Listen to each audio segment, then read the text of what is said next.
Ninth round clash at the FIDE Candidates 2024. We have Vidit Gujrathi taking his seat.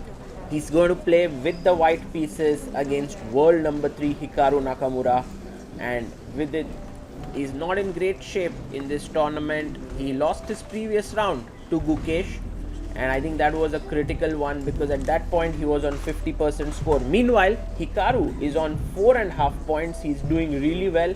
He did beat Fabiano Caruana in the previous round, so the momentum is on Hikaru's side. If he manages to get one more win in here, he would have great chances to reach the lead in the tournament. There you see Hikaru comes in with a cup of Starbucks coffee. He takes his chair and he's definitely going to try today because his last 3 rounds he scored 2 wins. He beat Firuza, then he drew 1 game, and then he beat Caruana. So he's clearly high on confidence, and he would be looking to beat Vidit also to take revenge for his first round loss in the first half. He lost to Vidit, so this will be very interesting to see how Vidit plays this one. He has the white pieces, and it comes as no surprise to all of us that Vidit takes a few seconds before the start of the game. This is his ritual. And there you have it. He opens the game with 1 e4. Vidit has stuck to 1 e4 in this tournament. He hasn't shifted anything, and that allows his opponents to come well prepared against him. But I think Vidit backs himself there. e5 played by Hikaru, and now knight comes out to f3. e4 e5 has been considered to be a solid opening, but inside it there are many ways in which black can fight for the full point. So let's see how Hikaru continues. First of all, Vidit also needs to play something aggressive. He can no longer go for extremely solid lines, so he goes for the Italian, which is the logical choice. He also did this against Gukesh, but he was in trouble. Knight f6 was what Gukesh played, and Hikaru also plays knight out to f6. Now Vidit played d3 against Gukesh, and he continues that way. The move that Gukesh had stunned Vidit with was a6. That was what was played here, and Hikaru, let's see what he does now, because bishop c5 is the most common move there. He goes for the other flank. He plays h6. Wow, everyone's trying out new ideas with Vidit, although truth be told, this is the 3rd most popular move in this position after bishop e7 and bishop c5.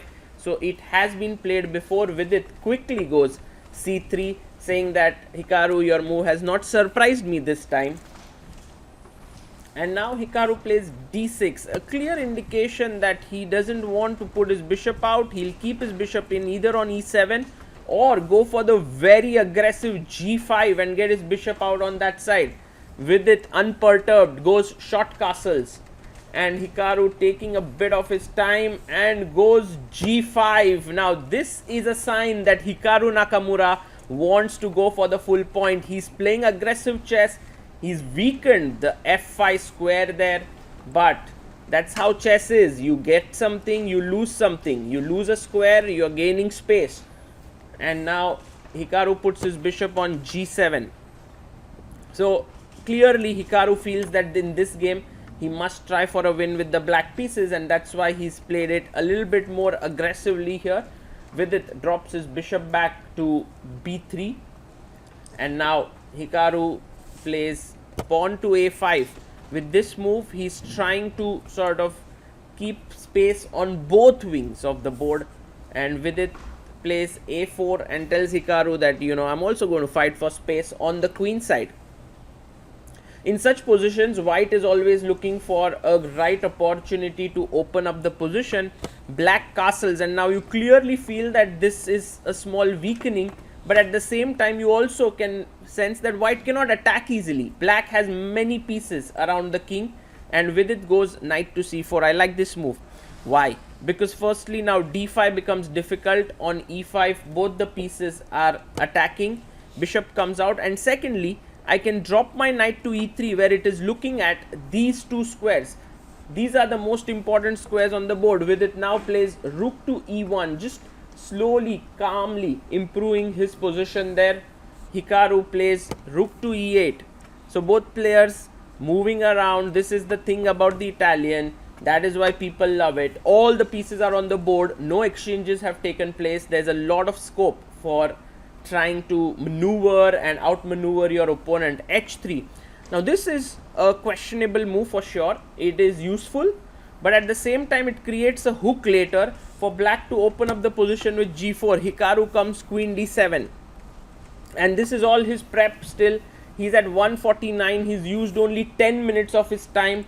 Meanwhile, Vidit has used 35 minutes. That's the thing about Vidit. He's not been very smart with his time usage in this tournament. And Hikaru now brings his rook to d8. So you can see all of black pieces have been developed and brought into the game towards the center. And Vidit now plays his queen to c2. So slowly and steadily, both sides improving. Vidit also has brought all his pieces out, and now Hikaru plays b6, a useful move so that the a5 pawn is protected, and then the knight can be swung over to the g6 square. Vidit, does he come up with a concrete plan yet? No, waiting is the name of the game. He's saying to Hikaru, what's your plan? Reveal it now. I don't. Maybe Vidit wanted to go rook d1, but then after takes bishop g4, there would be a pin. So he's waiting, and Hikaru now says, I want to go knight h5. I want to play f5 at the right time. I want to play knight f4. So he's going aggressive and active. Will Vidit respond now? Knight e3 is on the board. Vidit is looking here, and this is important because the moment knight moved here, knight e3, d5 is no longer possible because now there's not enough control on that square. Hikaru chops off the bishop. Vidit takes it back. Rook takes a2. So one pair of minor pieces traded. f5 square is terribly weak there, and Hikaru must do something about it. He must try and ensure that Vidit doesn't get complete control on the light squares.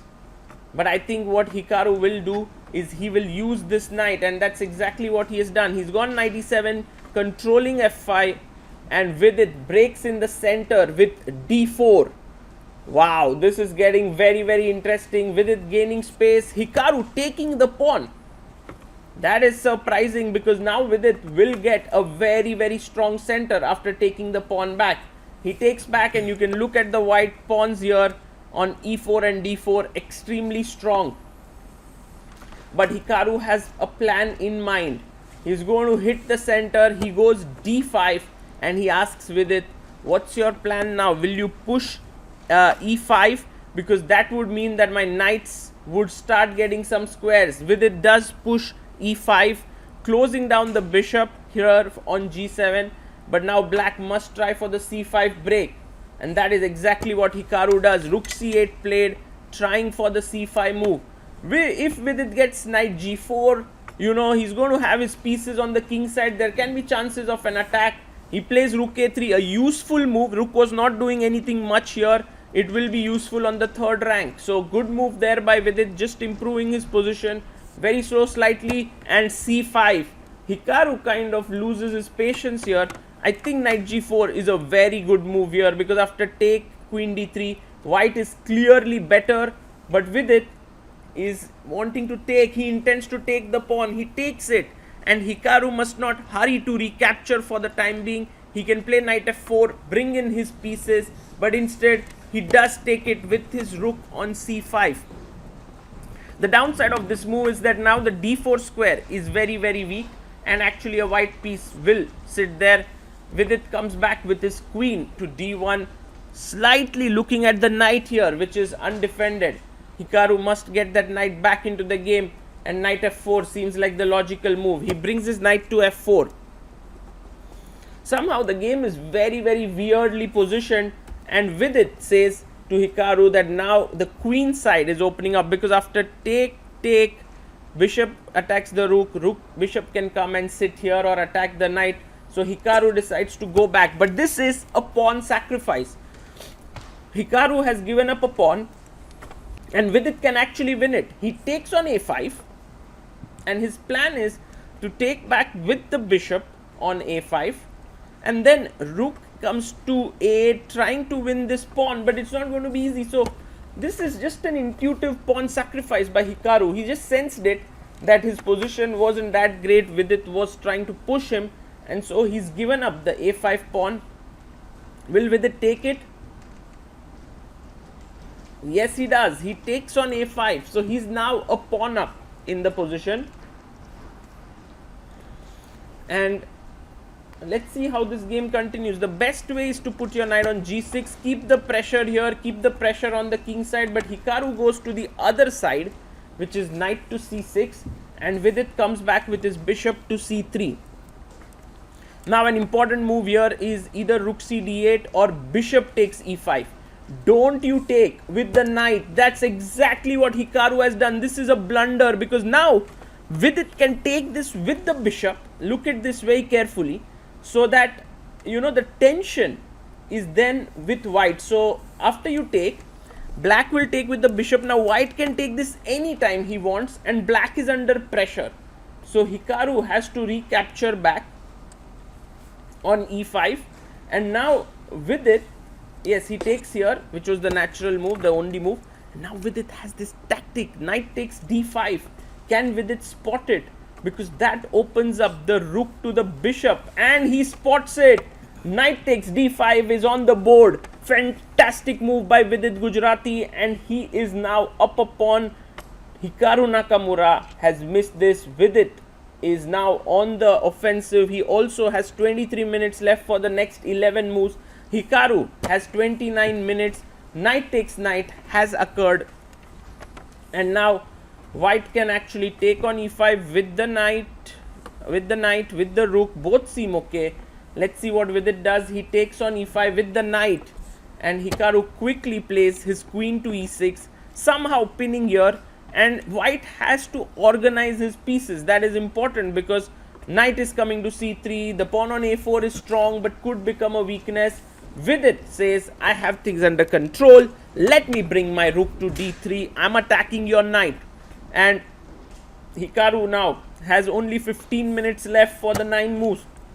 He plays knight f4. He's moving quickly, but again his position is very, very suspect here. Vidit plays queen, rook d6. Fantastic move, attacking the queen and also the pawn on h6. And now Hikaru, he goes queen to a2, just trying to create some nasty chances here. There's a pin here, the rook could enter on the c file, the knight is lurking around. So with all of this in mind, Vidit has to be careful. The best move perhaps is knight g4, very safe, trading stuff on the e file, and then the knight picks up the pawn on h6. But Vidit chops off the pawn on h6 with his rook, and I think that's a very, very logical move. But now rook c5 could put Vidit under some pressure. Then Vidit has to find g3 move, which is like sort of the way to continue, but instead Hikaru blunders with queen b2. This is a mistake because of a very specific nice little move that is there in the position, and which is to go queen d7, and that's a very strong move, because with this you attack here, you attack here.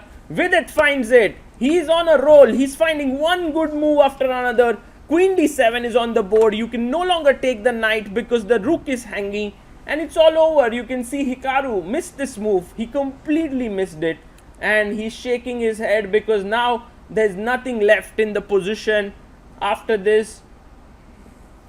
Like for example, if you go king g7, queen takes f7 here, and knight g4 is a checkmate.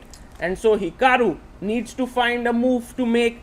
He doesn't have that much time, but also his position is completely lost, and that is an unfortunate moment for the world number 3. He's still thinking, and Vidit very close to beating Hikaru again. Queen b3 played in order to defend this here, but now Vidit can win in many, many different ways. But one of them is queen f5, trying to get your queen in here into the attack totally, and Vidit taking his time, which is good. He has 8 minutes to work this out, not to get nervous. And does he see the win? Here is the question. And Hikaru is such a big defender. He's such a strong defender. It's very important to not relax here. Yes, he finds it. Queen f5 is on the board. The queen is threatening check here, which would be a very, very powerful one. And what does Hikaru have on his mind? Is there any defense that he has seen here? He brings his knight to g6 and he says to Vidit, well, if you take here, your rook is hanging on e1, so you can't do that. Well, Vidit, I am sure, has seen the winning move here. He calmly is calculating, as cool as a cucumber, they say, and he sacrifices an exchange. Rook takes g6. If f takes g6, queen takes, king h8. I even win this with a check. Then I bring my rook up over, and Hikaru has resigned that game after rook takes g6. Vidit scores yet another victory against the world number 3. Let's hear what they are talking about in this position.